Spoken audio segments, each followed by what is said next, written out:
Tonight, I'm going to tell you the story of Isabella Rossi, a young waitress who thought no one noticed her little midnight dance in an empty cafe.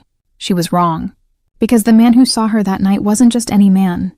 He was Matteo Santoro, the quiet, dangerous king of the city's underworld, a man who could destroy anyone with a single phone call. But that night, he didn't want destruction. He wanted her. It was almost midnight when Isabella twisted the cafe's open sign to closed and exhaled the heavy air of a long day. The other staff had already gone home. Outside, the streets of Rome gleamed wet from the late rain, lights reflecting in puddles like molten gold. Inside, the cafe smelled of espresso and cinnamon. Warm, comforting, lonely. She turned the radio up a little, soft jazz, playful, swinging, and began wiping the counter. Her hips swayed gently with the rhythm. A quiet hum escaped her lips. Then, for no reason at all, she spun. Just one spin, quick and graceful, her hair catching the golden light as her skirt flared. It made her laugh, a sound that broke the silence like sunlight through glass. If anyone had seen her, she would have blushed to death. But she thought she was alone. She wasn't. In the corner near the glass door, a man stood watching. He hadn't meant to stop. Matteo Santoro never stopped anywhere. His schedule was precise, his movements calculated. But as his car passed the cafe, the sight of the woman inside, dancing alone, eyes closed, utterly unguarded, had pulled at something buried deep in him. Something he hadn't felt in years. So he told his driver to wait, and he walked in. Isabella didn't notice him at first, not until the chime above the door startled her mid-spin. She froze, cheeks flushed. "Oh, I'm sorry, we're closed." Her words faded as her eyes met his. He was tall, dressed in a dark suit that somehow made the dim cafe look smaller. His presence was quiet but commanding. His gaze, cool gray under thick lashes, lingered on her a heartbeat too long. "I saw the lights," he said, voice deep and smooth, touched by a faint Italian accent that made her pulse jump. Didn't mean to interrupt. She fumbled with a towel, suddenly aware of the flower on her apron, the stray strand of hair sticking to her cheek. No, it's fine. I was just cleaning up." "And dancing," he said, the corner of his mouth curving ever so slightly. Her face burned. "You saw that?" "Every step." His tone wasn't teasing. It was admiring, almost reverent. "You dance beautifully." "It wasn't dancing," she said quickly, trying to laugh it off. "Just tired feet and too much music." "Sometimes those are the best dances," he murmured. The silence that followed was oddly charged. She tried to regain control of the moment. "If you'd like a coffee, I can make one. The machine's still warm." Matteo's eyes held hers. Coffee would be perfect. She nodded, grateful for the distraction, and turned to the espresso machine. Behind her, she could feel his gaze, steady, unreadable. She tried to ignore how her hands trembled slightly as she tamped the grounds, pressed the button, watched dark liquid pour into porcelain. "You work here often?" he asked, his voice a low hum behind her. "Most nights," she said, glancing back with a smile. "Someone has to keep the city caffeinated. Long hours for little pay." She shrugged. "It's honest work." He tilted his head, studying her. "Honest? That's rare," the machine hissed. She turned, handing him the cup. Their fingers brushed, a spark, quick but undeniable. "Thank you," he said, his gaze lingering on her face before he sipped. "Perfect," she laughed softly. "Flattery won't get you a free refill." "I'm not trying to flatter you, signorina," he said. "I'm just telling the truth." Something in the way he said it made her heart thump. His voice wasn't loud, yet it filled the room. "I'm Matteo," he added after a moment. "Isabella," she replied. "Bella," he repeated slowly, letting the name roll on his tongue. It sounded different coming from him, deeper, heavier, as though he owned the sound of it. They spoke for a while. Simple things. How long she'd worked there, what she studied before she had to quit, how the city never really sleeps. She didn't realize until later how much he'd made her talk, how easily he'd drawn out her laughter, her small truths. When he finally rose to leave, she felt the air change. "Thank you for the coffee," he said, setting down his cup. And for the dance. I told you it wasn't. It was, he interrupted gently. You just didn't know someone was watching. And then he left. The bell chimed again, and the cafe felt empty in a way it never had before. Isabella stood still for a long time, the ghost of his gaze still warming her skin. She didn't know who he was, or why she couldn't stop thinking about his voice. She didn't know that Matteo Santoro never entered any place without a reason. And that by the time he left her cafe, he had already made a decision. He wanted to see her again. And Matteo Santoro always got what he wanted. For 2 nights, Isabella couldn't stop replaying the scene in her mind. The stranger in the suit, the way he said her name like it meant something, the intensity in his eyes that both thrilled and unsettled her. She told herself he was just a customer, that she should forget it. But deep down, she knew that kind of man didn't just walk in and disappear. She was right. On the 3rd evening, as she was serving the last few customers, a small envelope appeared on the counter. Her co-worker Paolo handed it to her with a smirk. For you, Bella, delivered by some guy in a black car. Said it's important.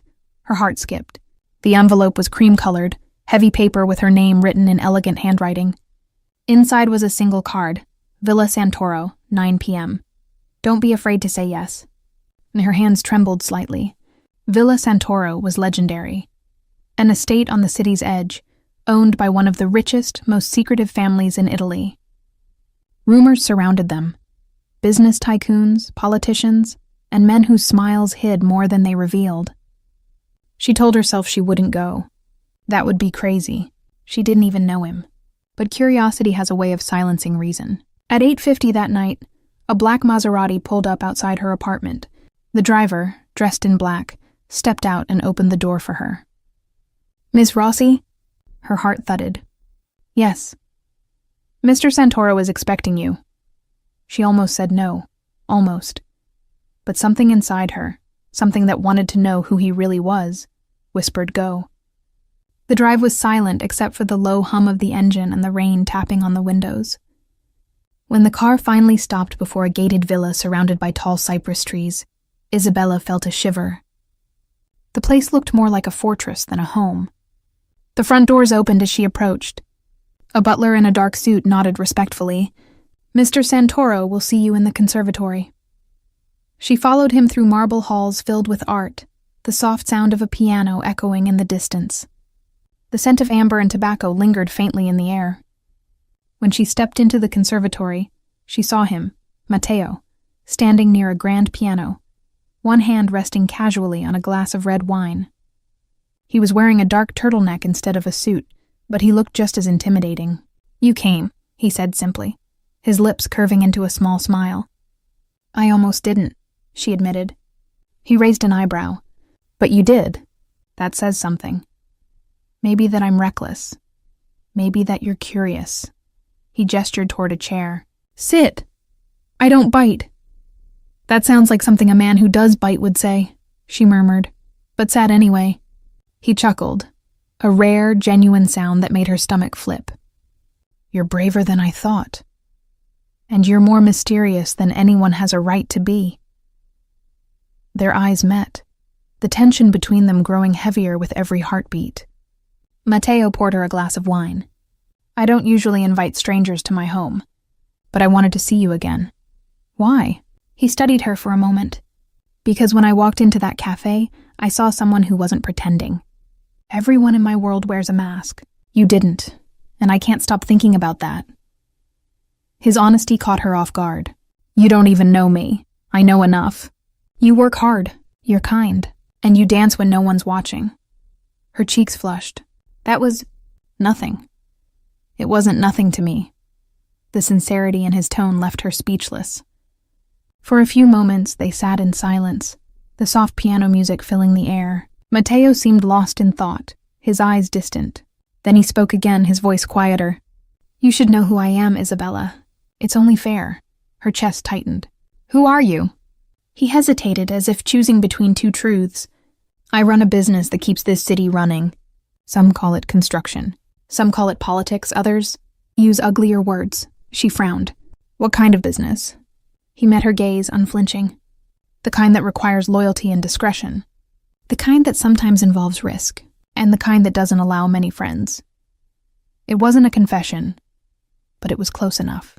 Isabella understood immediately what he wasn't saying. "You're dangerous," she whispered. A faint smile ghosted over his lips. "To some people. Not to you. How can you be sure?" "Because if I meant you harm, you wouldn't be sitting here." His tone was calm, matter of fact, and yet there was no menace in it. Just quiet certainty. She should have been afraid. Instead, she felt seen. "I should go," she said, standing abruptly. This was a mistake. Matteo rose too, his expression unreadable. "If you want to leave, I won't stop you. But something tells me you'll come back. People always do when they find a place they didn't know they were missing." "Don't be so sure," she said. But her voice wavered. He walked her to the door, keeping a polite distance. As the butler reappeared, Matteo spoke softly. "Bella." She turned. "Next time you dance," he said, "don't hide it. The world needs more people who still remember how." Her throat tightened. She couldn't tell if it was a compliment or a warning. That night, lying in bed, Isabella couldn't sleep. Matteo's words echoed in her head, his voice sliding into her dreams. She told herself she wouldn't see him again. She told herself she was too smart for that. But deep down, she already knew she'd lost that battle, because something about the way he'd looked at her, like she was light in a world full of darkness, had left a mark she couldn't erase. And what she didn't know was that outside, across the street, a black car idled quietly. Matteo's driver sat inside, watching her window, waiting for the boss's call. Matteo never left anything to chance, not even her.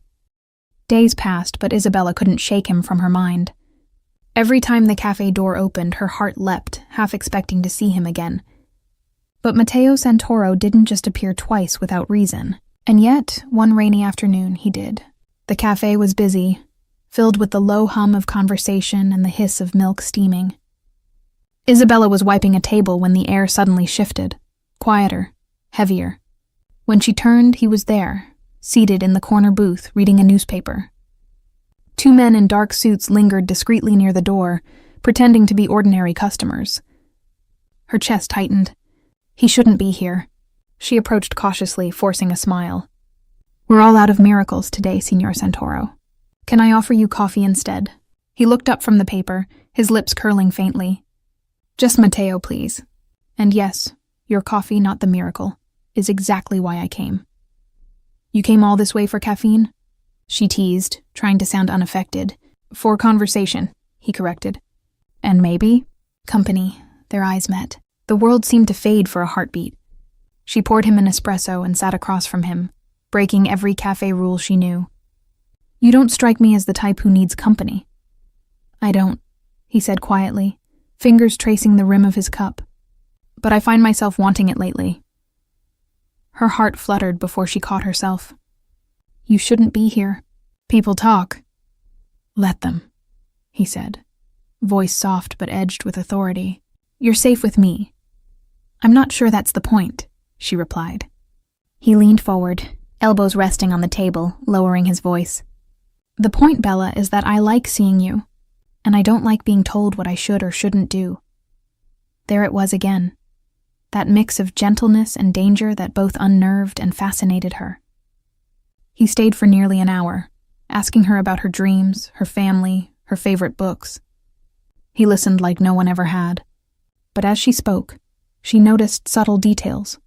The way people glanced his way and quickly looked down, the respectful nods from men passing outside. Even Paolo, her co-worker, avoided his table like it was holy ground. When Matteo finally left, he slipped a small black card onto the counter. "If you ever need help," he said, "call this number, day or night." She looked down. No name, just a number printed in silver. When she glanced up again, he was gone. That night, as she locked up, she told herself to throw the card away. But she didn't. She slid it into her wallet like a secret she wasn't ready to destroy. The next few weeks blurred into quiet confusion. Matteo appeared again, then disappeared for days. Sometimes he'd come for coffee, other times just to talk. He never crossed lines. But there was always an invisible thread between them. one she couldn't cut, one he quietly controlled. Once he arrived after closing, the cafe was empty except for her and the faint glow of the streetlights. "You shouldn't walk home alone this late," he said, appearing at the door as if he'd been waiting outside. "I'm fine," she said, locking the register. "I'm sure you are, but humor me." He offered his hand. "Are you always this protective of your baristas?" she asked, half teasing. "Only the ones who dance when they think no one's watching." She hesitated, then took his hand. His fingers were warm, strong, steady. The contact sent a rush through her chest. He walked her home without speaking much, his steps unhurried, his presence grounding. When they reached her door, she turned to thank him, but his eyes caught hers, and the world seemed to hold its breath. "I shouldn't get used to this," she whispered. "Maybe you should," he murmured. He leaned closer, not to kiss her, but to brush a strand of hair from her face. His fingers lingered for just a second too long. "Good night, Bella." It was the softest command she'd ever heard. When he left, she stood frozen in her doorway, heart thundering. She didn't see the car parked at the end of the street, or the man inside watching them through the rain-streaked windshield. 2 nights later, the cafe's front window shattered. Isabella screamed as glass exploded across the floor. A brick rolled to her feet, wrapped in a note. "Stay away from him." Police came and went. Paolo insisted it was random vandalism, but Isabella knew better. Fear gripped her chest. She didn't even think.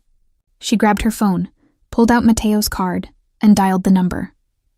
He answered after the first ring. "Bella?" Her voice trembled. Someone attacked the cafe. "Are you hurt?" "No, but stay where you are. I'm on my way." Minutes later, headlights cut through the rain. Matteo stepped out of the car, his presence swallowing the chaos around them. He didn't speak at first, just took in the shattered glass, the trembling in her hands. Then he turned to his men. "Find out who did this!" His voice was low, lethal. The air changed. He moved closer to her, cupping her shoulders gently. "You should have called me sooner. I didn't want to bother you. You could never bother me." There was something in his eyes, fury and worry, tangled together. She felt her fear ebb, replaced by something dangerous, trust.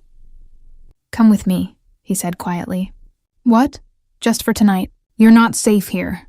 Her breath caught. "Where are we going?" "Somewhere they'll never touch you." She hesitated. Logic screamed no, but when he extended his hand again, she took it. Because when Matteo Santoro looked at you like that, saying no felt impossible. As his car pulled away from the cafe, Isabella watched her world shrink in the rearview mirror, unaware that she had just crossed an invisible line. From this point on, nothing in her life would ever be the same. The drive felt endless. Rain traced silver lines down the tinted windows as the city faded into darkness. Matteo sat beside her, silent, his profile sharp in the flicker of passing streetlights. "Where are we going?"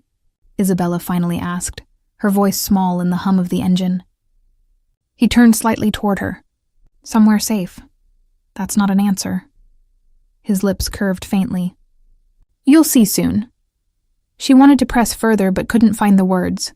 Everything about him, his stillness, his control, the quiet authority that seemed to shape the air around him, made questions feel futile. After half an hour, the car turned down a narrow, tree-lined road. Iron gates opened soundlessly ahead, revealing a villa illuminated by soft golden light. It was beautiful but intimidating, too quiet, too perfect. The car stopped beneath an archway. A man in a black suit opened her door, murmuring, "Buonasera, signorina." Matteo gestured for her to follow. "Come." The villa's interior was a symphony of marble, glass, and low-lit elegance. Classical music drifted faintly from another room. The scent of cedar and old books filled the hall. "This is your house?" Isabella whispered, taking it all in. "One of them," he said casually. "You'll stay here until I'm sure it's safe." "Matteo, I can't—" He stopped, turning to face her. "Bella, whoever threw that brick wasn't sending a message to the cafe. They were sending it to me. You were the easiest way to reach me. That makes this my responsibility." His gaze was steady, protective in a way that made her chest tighten. I don't even understand what you're involved in, she said quietly. Then don't try to, he replied. For now, just trust me. He led her through the hall to a guest room overlooking the rain-soaked gardens. It was more luxurious than any hotel she'd ever seen. Silk sheets, soft lighting, a balcony with a view of the city lights below. If you need anything, he said, my staff will bring it. There's food, clothes, anything you want. She stared at him. This feels surreal, like I've stepped into someone else's life. Mateo's expression softened. Maybe you just stepped into mine. He turned to leave, then paused in the doorway. Get some rest, Bella. You're safe here. After he left, Isabella stood by the window, watching the rain blur the reflection of her face. Safe, he had said, but the silence of the villa felt too heavy, too alert. Somewhere downstairs, she heard the faint murmur of men's voices, guards maybe. She touched the curtains, fingers trembling slightly. For the first time, she wondered if safe meant something different in Mateo's world. She didn't sleep much that night. Sometime after midnight, she heard footsteps outside her door. Slow, deliberate. She sat up, heart racing, until a soft knock followed. It's me, Mateo's voice came through the wood. She hesitated, then opened the door. He stood there, jacket off, shirt sleeves rolled up, his hair slightly tousled, less like a mafia boss, more like a man carrying the weight of an empire. I didn't mean to wake you, he said. I wanted to make sure you were all right. I can't sleep, she admitted. This place feels too big, too quiet. He stepped inside, glancing around the room as if checking for shadows only he could see. You'll get used to it. Silence is a luxury most people take for granted. Not me, she said softly. Where I come from, silence usually means something's wrong. He smiled faintly, but his eyes were tired. I forget how that sounds to someone who hasn't lived this life. This life? He hesitated. Then, instead of explaining, he walked to the window beside her. You see that line of light on the horizon? He asked, nodding toward the faint glow where the city began. That's my boundary. Everything beyond it belongs to someone else. And in my world, crossing boundaries can get you killed. She shivered. And I'm inside that boundary now. He looked at her then, really looked, and for a moment the mask slipped. Yes, he said quietly. You are. They stood there for a long time, the rain whispering against the glass, their reflections blending in the dark window pane. Why are you helping me? She asked finally. You could have just sent someone to fix the window. He exhaled slowly. Because when I saw that note, I realized how close you came to being hurt because of me, and I don't let anyone pay for my mistakes. But you don't even know me. I know enough, he said. Enough to know that if something happened to you, I wouldn't sleep again. The words hit harder than she expected. No one had ever spoken about her like that, not with such quiet certainty. Mateo, she began, but her voice faltered. He took a step closer. The distance between them vanished, replaced by a tension that made her heartbeat echo in her ears. I should go, he said after a moment, his voice rough. Before I say something I can't take back. He turned to leave, but her hand brushed his arm. Instinct, not thought. Wait, he stopped. She searched his face. The sharp lines, the weary eyes, the contradiction between danger and gentleness that defined him. I'm not afraid of you, she whispered. Something shifted in his gaze, a flicker of disbelief, then something deeper, rawer. You should be, he said. Maybe, she replied, but I'm not. The silence that followed was electric. He didn't move for a long time, then finally nodded, as if conceding defeat in a battle he hadn't meant to fight. Sleep, Bella, he said quietly. Tomorrow will be different. When he left, she stood there for several minutes, pulse still racing, wondering why every word he said felt like both a warning and a promise. And somewhere in the villa below, Mateo stood alone in his study, staring at a photograph on his desk. His brother, the man who had been killed 6 months ago in a cafe almost identical to Isabella's. He whispered to the empty room, Not again. Morning sunlight spilled through the tall windows of the villa, painting soft gold across the marble floors. Isabella awoke to the faint scent of coffee drifting through the air. Real Italian roast, dark and comforting. For a moment, she didn't remember where she was. Then her eyes landed on the unfamiliar ceiling and her heart sank. The previous night replayed in her mind. The shattered cafe, Matteo's voice telling her she was inside his boundary. She rubbed her temples. How had she let herself get dragged into a world she didn't even understand? There was a soft knock. "Come in," she said cautiously. A woman entered, graceful in her 50s, dressed in a black uniform with silver buttons. "Buongiorno, signorina. I'm Lucia. Mr. Santoro asked me to see if you needed breakfast." Isabella blinked. "That's very kind. Thank you." Lucia smiled faintly. "You're welcome. He also asked me to tell you that you can explore the gardens if you wish. But please, stay inside the gates." The message was polite, but the meaning was clear. Don't wander too far. When Lucia left, Isabella stood for a moment, staring out the window. The villa grounds stretched endlessly. Fountains, olive trees, stone statues guarding pathways like silent sentinels. Beauty everywhere, but the air felt controlled, like even the flowers grew under orders.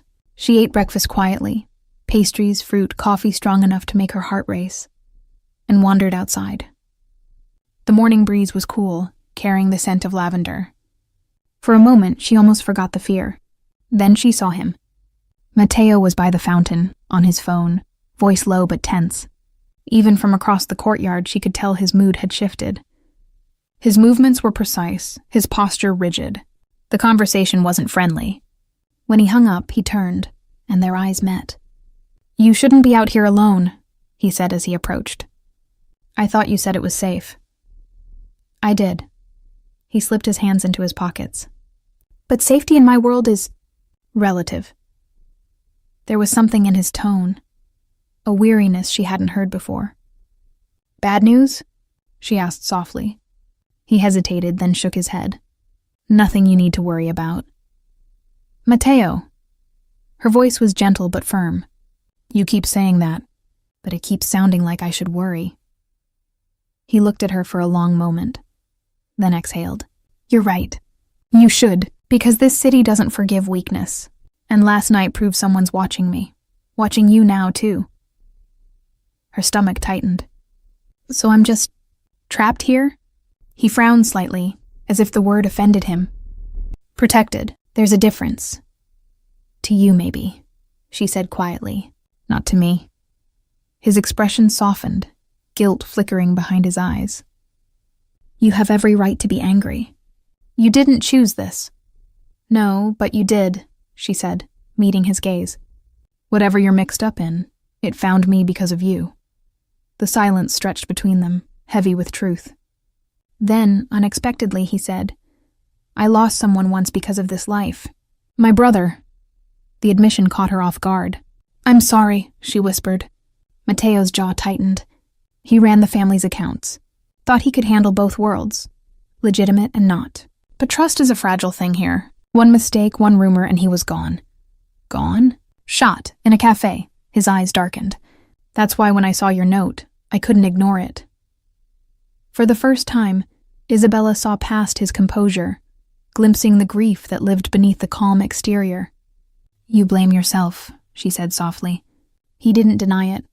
"When you lose enough people, you start keeping others at arm's length. Safer that way." "And yet here I am," she said. "And yet here you are." His gaze met hers, steady and intent. "And I don't know why that scares me more than anything." Her heart caught in her throat. There it was, the line between danger and desire, drawn and crossed in a single breath. He turned away almost abruptly. "I have to take care of some things in the city. You'll stay here until I return. No arguments.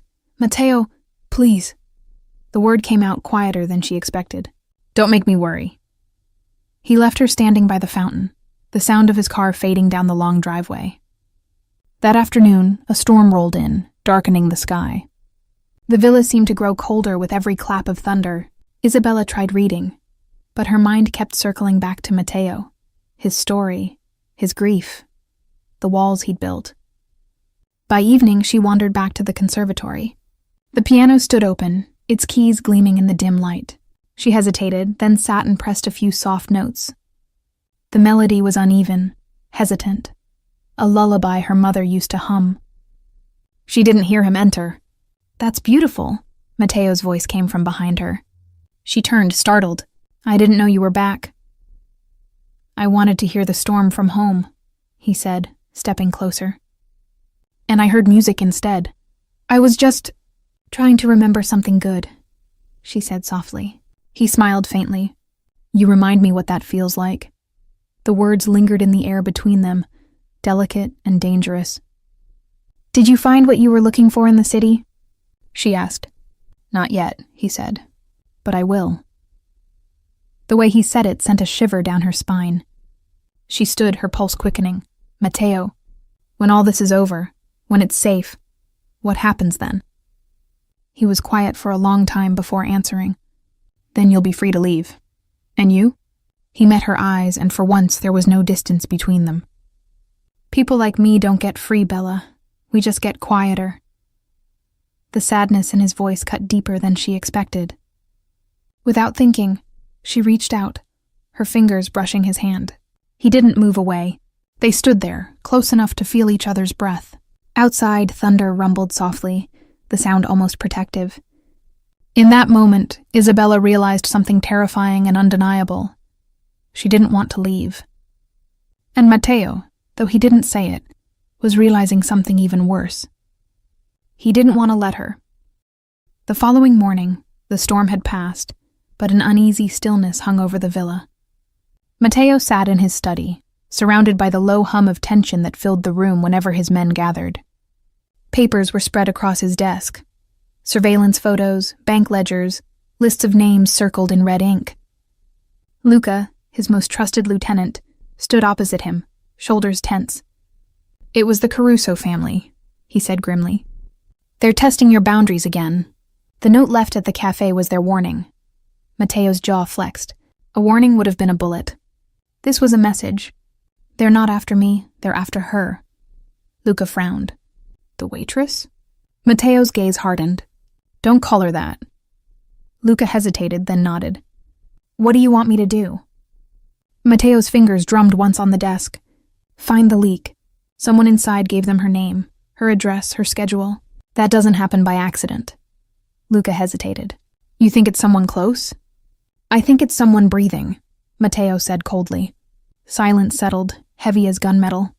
When Luca left, Mateo leaned back in his chair, rubbing his temples. He'd spent years building a fortress of control around his life. Every alliance, every secret, perfectly balanced. But Isabella had cracked something open in him, and now everything seemed to bleed through that fracture. He looked at the framed photo of his brother again, the one who died in a cafe 6 months ago. "They'll try again," he muttered. "They always do." A soft knock interrupted his thoughts. "Mateo?"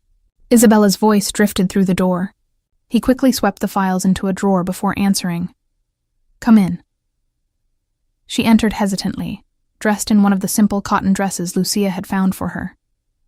She looked out of place in the somber office, like a splash of sunlight that didn't belong among shadows. "Did I interrupt something?" she asked. He smiled faintly. "Just business." "Your kind of business scares me," she admitted. "It scares me too sometimes," he said quietly. She tilted her head, studying him. "Then why do it?" "Because if I didn't, someone worse would. Power is like gravity here. If you let go, it crushes you." The honesty in his voice startled her. She crossed her arms. "You talk like you have no choice." He gave a small, sad smile. "Everyone has a choice, Bella. It's just that mine come with consequences measured in blood." Before she could answer, a phone buzzed on his desk. Mateo's expression shifted instantly, calm turning to steel. He picked it up. "Speak." She couldn't hear the other voice, but she saw the color drain from his face. "When?" he demanded. "Where?" A pause. "Keep him there. I'm coming." He hung up and rose, already moving toward the door. "What happened?" Isabella asked, alarmed. Mateo hesitated, just long enough to decide how much truth to give her. "One of my men was found dead. The same signature as the brick at your cafe. They're not finished. Her stomach twisted. Then don't go. I have to, he said, softer now. This doesn't end until I make it end. He brushed past her, but she caught his arm. Matteo, please. You can't keep fighting the whole world. He turned to her, eyes dark with something between anger and despair. It's the only thing I know how to fight for. Their faces were inches apart. She could feel the heat of his breath, the pulse in his jaw. For a second, she thought he might kiss her, but instead he stepped back. Stay here, he said. No one comes in, no one leaves. Promise me. She nodded, her throat too tight for words. The hours that followed were endless. The villa grew quieter, shadows lengthening with every tick of the clock. Isabella sat by the window, watching the road, praying for headlights. Lucia tried to distract her with tea and calm reassurances, but even she seemed tense, glancing often toward the phone that never rang. When it finally did, the sound was sharp enough to make Isabella flinch. Lucia answered, her expression shifting. Yes, he's back, she said after a moment, relief softening her voice. Isabella rushed downstairs. Matteo was standing in the doorway, shirt torn, knuckles bruised, a thin line of blood tracing his temple. Oh my God, she gasped, rushing toward him. What happened? He caught her hand gently, stopping her. It's not my blood. Then who's? Someone who won't bother us again. His tone was flat, final. But his eyes betrayed the exhaustion underneath. You killed someone? She whispered. He didn't answer. She stepped back, shaking her head. You talk about protecting me, but this isn't protection. It's war. He moved closer, his voice low. You think I want this life? You think I enjoy what I have to do? Every bullet, every order. It stains me. But I'll do it again if it means keeping you alive. Her eyes glistened with tears. Why me, Matteo? Why not let me go before it's too late? He stared at her, pain flashing across his features. Because it's already too late. He reached for her then, pulling her close. She didn't resist this time. His arms wrapped around her, solid and desperate, as if she was the only thing anchoring him to sanity. She could feel his heart pounding against hers, could smell the rain and gunpowder on his clothes. You shouldn't have to live like this, she whispered against his chest. And yet here you are, he murmured, still standing in my world. I don't know if I belong here, she said. Maybe you don't, he said softly, pressing his forehead against hers. But I can't imagine it without you anymore. The confession was quiet, but it carried the weight of everything he couldn't say. He drew back just enough to look into her eyes. Bella, he said, his voice raw, if I can't keep you safe in this life, I'll build a new one. For you, whatever it takes. She wanted to believe him. God, she wanted to. But as thunder rolled again in the distance, she couldn't shake the feeling that love, in Matteo's world, was just another battlefield. The next morning, the villa felt tense, too quiet, too still. The men who usually guarded the hallways moved faster, their eyes sharper. Something had shifted. Matteo was in the study again, pacing. Papers covered the desk like a battlefield of secrets. Luca stood in front of him, his face pale, jaw clenched. It was Sandro, Luca said finally. He was the leak. We found encrypted messages on his burner phone, communications with the Caruso family. He gave them your schedules, your routes, even the cafe. Matteo froze mid-step, the muscles in his shoulders tightening. How long? 3 months, maybe more. And where is he now? Luca swallowed. Gone. Disappeared before dawn. We think he had help. Matteo's eyes darkened. Then find him. And find the help. Luca nodded and left quickly. But Matteo stayed still, staring at the floor, rage simmering beneath his calm exterior. Betrayal wasn't new in his world, but this one felt personal. Someone had deliberately targeted what mattered to him now. He ran a hand through his hair, exhaling through clenched teeth. They're coming for her, he muttered. Upstairs, Isabella sat on the balcony, trying to breathe in the morning air. The world outside the gates seemed deceptively peaceful, birds chirping, sunlight painting the gardens gold. But she could feel it, even from here, the tension that rippled through the villa like an invisible current. When Lucia brought her breakfast, Isabella asked, "Where's Matteo?" "In his study," Lucia said carefully. "He's dealing with business." "Business," Isabella repeated. The word had become a synonym for violence. She hesitated, then set her coffee aside. "Lucia, how long have you worked for him?" 10 years, Lucia replied. "Since before his father died." "Then tell me honestly, is he a good man?" Lucia paused, the question catching her off guard. "He is a powerful man," she said at last. "He's done terrible things, but I've seen him do good ones too. He's not cruel, just lost." "Lost?" Lucia nodded sadly. "Men born into darkness often are. They spend their lives trying to hold on to whatever light they find. Sometimes that light is a person." The meaning wasn't lost on Isabella. She looked down at her hands, suddenly unsure if she could be anyone's light, especially his. Before she could ask more, one of Matteo's men appeared at the door, breathless. "Lucia, the power's out across the east wing." Lucia frowned. That shouldn't happen. Isabella felt a chill run down her spine. The air suddenly felt wrong, heavy, charged. Downstairs, Matteo's phone buzzed again. A text message. Unknown number. "You can't protect everyone, Santoro." He stared at it for a second before tossing the phone onto the desk and striding toward the door. He didn't get far. The moment he stepped into the hallway, a sharp crack split the air, the sound of shattering glass. A bullet tore through the window frame, splintering wood inches from his head. "Get down!" one of his guards shouted. Matteo ducked behind the marble column, pulling his gun from his holster. Where did it come from? "East side, near the gardens." His blood ran cold. Isabella was upstairs, in the east wing. "Cover me!" he barked, sprinting toward the staircase. Isabella had heard the gunshot. It echoed through the villa like thunder. She froze, the tray of coffee cups slipping from her hands and shattering on the floor. Lucia grabbed her arm.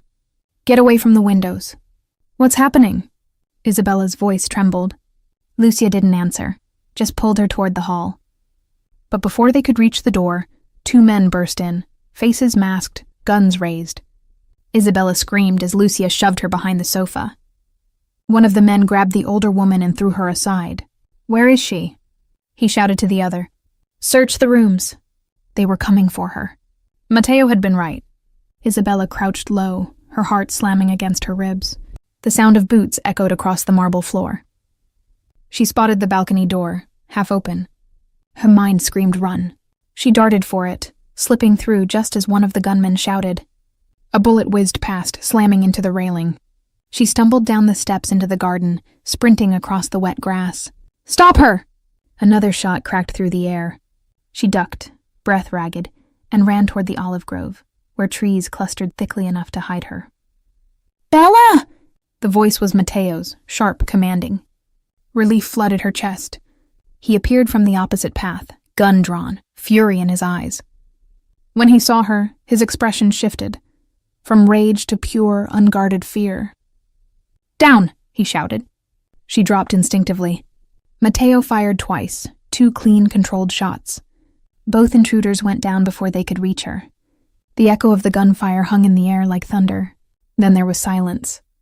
Isabella trembled as he approached. His gun fell to his side, his other hand reaching for her face. "Are you hurt?" She shook her head, tears streaking her cheeks. "No." "But Lucia, she's alive," he said quickly. "They won't touch her again." His voice was tight, hoarse with adrenaline. He pulled her into his arms, holding her so tightly she could feel the tremor in his chest. "I told you to stay inside," he whispered. "I heard the shots, and you came running toward them?" He pulled back, eyes blazing. "You could have been killed." "I couldn't just hide," she said, voice breaking. "I couldn't do nothing." He stared at her for a long moment, breathing hard, then exhaled and cupped her face again. "You're impossible." "You're welcome," she whispered shakily. He almost laughed, a sound half relief, half exhaustion. "Don't ever scare me like that again." "I can't promise that," she said. The corners of his mouth twitched. "Of course you can't."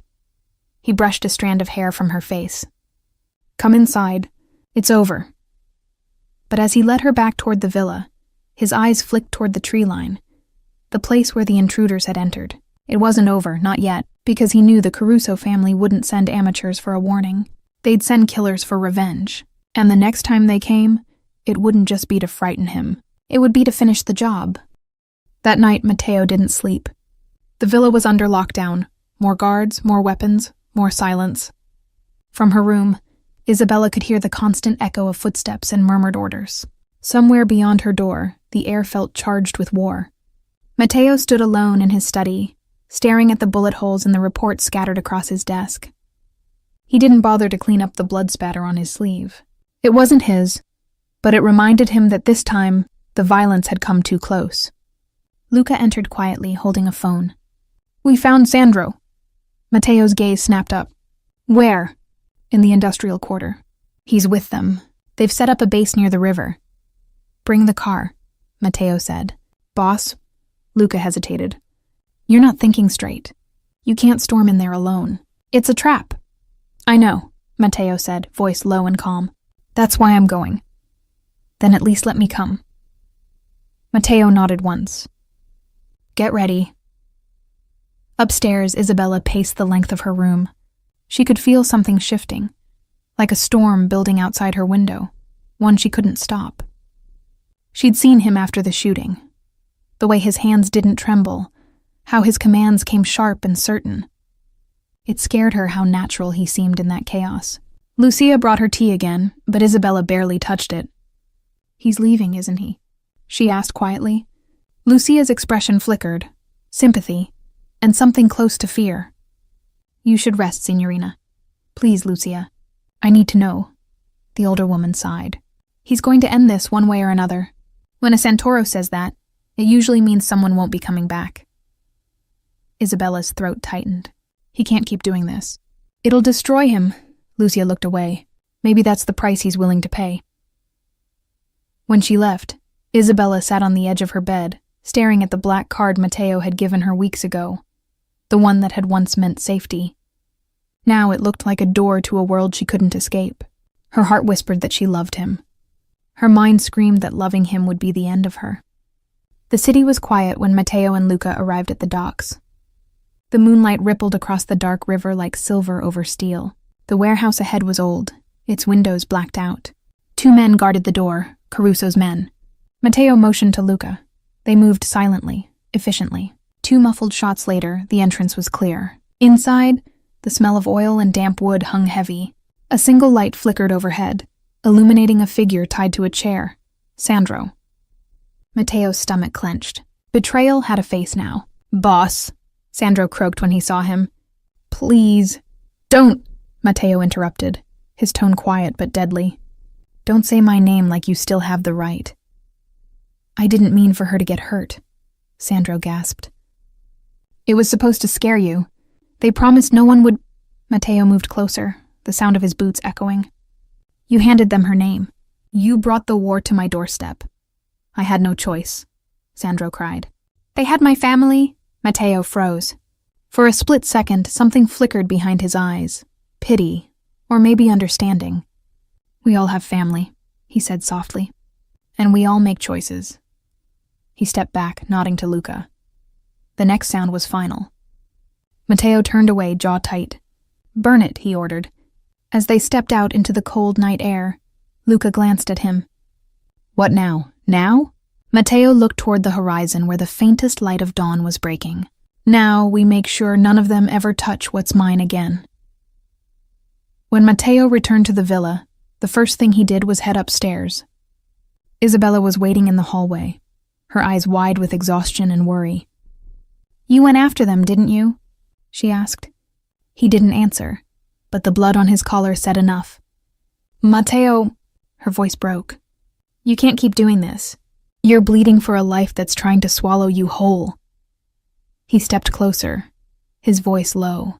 "And what would you have me do, Bella? Walk away and let them take everything I've built? Everything I love?" She flinched at that last word. "You call this love?" she whispered. "Killing people before breakfast, sleeping next to a gun?" "I call it survival," he said. "And survival is the only reason you're still alive." Tears filled her eyes. "I didn't ask for this life." "I know." His expression softened, his voice breaking. And if I could take it from you, I would. Then let me go, she said. The silence that followed was deafening. He reached up, brushing a tear from her cheek with his thumb. I could, he whispered. But I won't. Why? Because you're the first thing in years that makes me want to be more than what I am. His honesty hit her like a physical force. The raw, unguarded truth of it. She hated how much it pulled her back toward him. He leaned his forehead against hers. You think I don't see what this does to you? I see it, and it kills me. But if I lose you, Bella, then none of this means anything. Her breath caught.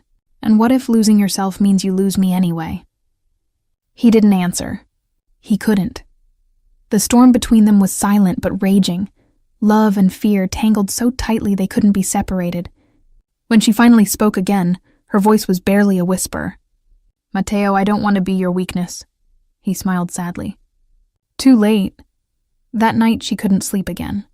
From her window she watched Mateo standing in the courtyard below, lit by the pale moonlight. He looked like a statue carved from stone, still, unreachable, unbreakable. And yet she knew the truth now. He was breaking, not from his enemies, but from the weight of loving her in a world that would never let him have peace. 2 nights later, the city burned. Mateo had known it was coming. The quiet that settled over the streets was the kind that always came before blood. His men intercepted whispers, meetings at the docks, shipments rerouted, Caruso enforcers seen near the city's southern border. He had been at war long before the first gun fired, but that night they stopped whispering. That night they came for him. Isabella was in the conservatory, trying to distract herself by tending to Lucia's orchids. The radio hummed softly, an old Italian ballad drifting through the air. For a brief moment it felt almost normal. Then she saw the lights, harsh white beams cutting through the night from beyond the gates. She frowned. Lucia? Is someone arriving? Lucia's face went pale. Those aren't Mateo's cars. The words barely left her mouth before the first explosion hit. The sound shattered the night, a deep, violent roar that shook the villa. The windows blew inward, glass raining across the marble floor. Isabella fell to her knees, covering her head as screams erupted in the hallway. Get down! One of the guards shouted, rushing past. They're breaching the gate! Lucia grabbed Isabella's hand. Come, this way. They ran down the corridor, their footsteps echoing off the walls. Gunfire cracked in the distance, sharp, rhythmic, terrifying. The villa that had once been a sanctuary now felt like a trap. Lucia, Isabella gasped. Where's Mateo? Where he always is, Lucia said grimly. At the front. At the gates, Mateo stood in the pouring rain, his gun raised, his men forming a defensive line behind the stone walls. The headlights of approaching vehicles turned the driveway into a blinding battlefield. Luca crouched beside him. They've got numbers on us. Then we cut the head, Mateo said, eyes narrowing. Caruso's here. I can feel it. The gate blew open. Shadows spilled through. Armed men in black, faces covered. Mateo fired first. Chaos erupted. Bullets tore through the rain, flashes lighting up the night like lightning. Mateo moved with precision, each shot deliberate, his expression cold and unreadable. For every man who fell, another took his place. Then a scream pierced through the noise, Isabella's voice. Mateo froze. Inside, Isabella and Lucia had reached the service corridor, but one of the Caruso men had found them. He grabbed Lucia by the arm and shoved her aside, his gun trained on Isabella. Well, well, he sneered. The famous waitress. Didn't think the boss would risk all this for you. Isabella's pulse thundered in her ears. Her back hit the wall. Please, the man grinned. Don't worry, Bella. I won't hurt you much. Before he could take another step, a shadow appeared behind him. Fast, silent. Mateo. The sound of the gunshot was deafening. The man dropped instantly. Mateo grabbed Isabella, pulling her behind him. Are you hurt? She shook her head, tears streaming down her face. You shouldn't be here. This is my house, he said sharply. They came to my door. Lucia staggered up, clutching her arm. There's more outside. Mateo turned to one of his men who had followed him inside. Get them to the safe room, now. No, Isabella cried. I'm not hiding again. He turned to her, his voice breaking. Please, Bella, Just this once. Let me fight without worrying I'll lose you." The pain in his tone silenced her. She nodded. He pressed a kiss to her forehead. Brief, desperate. "I'll find you when it's over." Then he was gone again, swallowed by the storm. The safe room was hidden behind a false wall in the wine cellar, cold, dim, and claustrophobic. The door sealed with a heavy click. Lucia sank to the floor, shaking. "He'll be fine," she whispered. "He always is." Isabella pressed her ear against the wall. The sound outside was muffled but relentless. Gunfire, shouting, the crack of breaking glass. Every sound fell on the ceiling. Lucia cried out, clutching her arm. The lights flickered, then went out. "Matteo!" Isabella screamed. She pounded on the door, panic taking over. "Please!" No answer. Only the echo of her own voice. Above them, Matteo was bleeding. He stood amid the smoke and wreckage of the main hall, his shirt torn, a cut across his forehead dripping crimson. The Caruso men were retreating, what was left of them. Luca dragged himself up beside him, limping. "They're falling back." "Not yet," Matteo said, his voice raw. "Where's Caruso?" Luca pointed through the haze.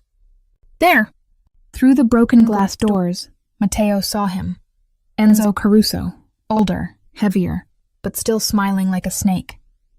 He raised his gun. "Matteo Santoro!" Caruso called out, his voice echoing over the chaos. "Still pretending you're better than us. All this for a woman? A waitress?" Matteo raised his weapon. "For her, I'd burn every corner of this city." Caruso laughed. "Then let's burn it together." Both fired. The world narrowed to the flash of muzzle fire, the smell of smoke, the sound of shattering glass. When the dust settled, Caruso was on the ground. Matteo was still standing. Barely. He staggered backward, clutching his side. The pain was sharp, spreading fast. He pressed his hand against the wound, blood warm beneath his palm. "Boss!" Luca shouted, running to catch him. Matteo's voice was fading. "The safe room. Bella." Then his legs gave out. The last thing he heard was the sound of her name on his own lips before darkness swallowed him whole. When Isabella reached him, he was barely conscious. Lucia and two guards had forced the safe room door open after the shooting stopped. The villa smelled of smoke and metal, the floor streaked with blood. Isabella stumbled through the haze until she saw him. Matteo, lying near the broken fountain, his shirt soaked crimson. "Matteo!" she cried, dropping to her knees beside him. His eyes fluttered open, unfocused. "Bella, don't talk," she whispered, pressing her hands against the wound. "You're going to be okay. The ambulance..." He gave a faint, pained smile. "No ambulance. No police." "You're bleeding." "I've bled before." His voice cracked. "Listen to me." She shook her head, tears streaking her cheeks. "Don't you dare say goodbye. You don't get to save me and then leave me."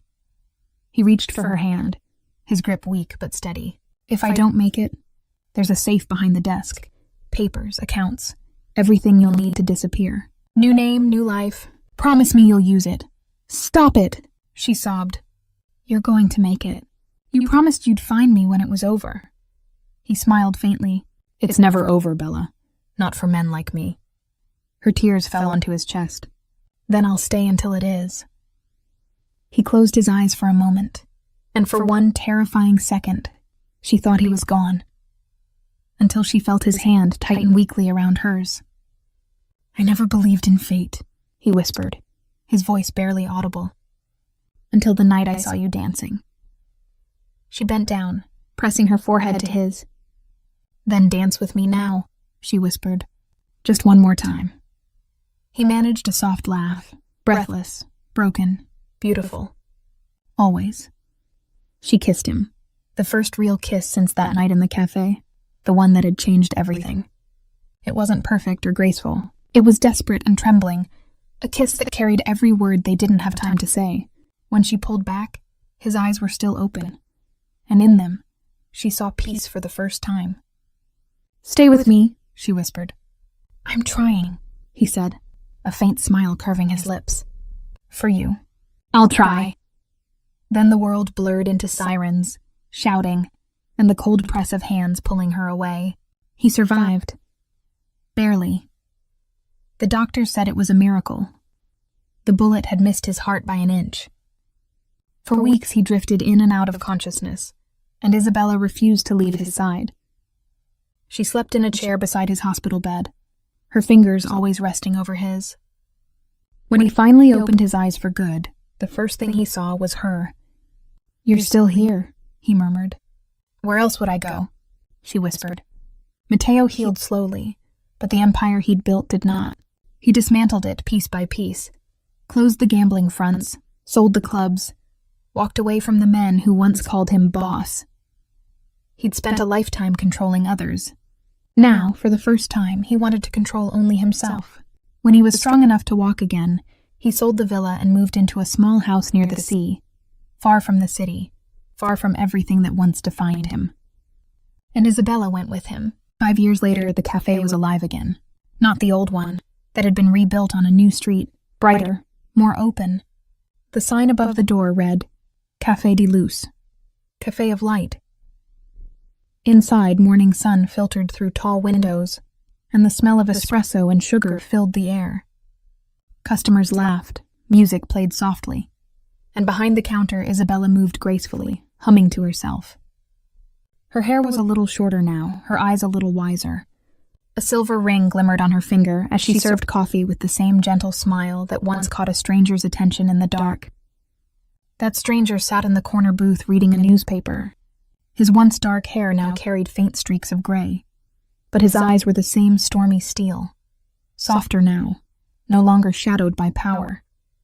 Matteo Santoro, or, as the papers now called him, Matteo Rossi. The man who once ruled a city now spent his mornings reading beside the woman who had taught him peace. When she brought him his espresso, he looked up and smiled. "You're late," he said. She rolled her eyes. "You own the place. You can pour it yourself." "But then I'd miss watching you work," he said, reaching for her hand. She squeezed his fingers lightly. "You still watch me dance sometimes, don't you?" He smirked. "Every night." They shared a quiet moment. No fear, no walls, just the kind of silence that feels like home. Outside, the sea breeze swept through the open doors, carrying the scent of salt and freedom. Lucia entered with a basket of flowers, smiling warmly. "You two, always flirting in front of customers." Matteo laughed softly. "They'll get used to it." He turned back to Isabella. "Do you ever regret it? The night you didn't stop dancing?" She thought about it. The cafe, the rain, the danger, the choices that changed everything. Then she shook her head.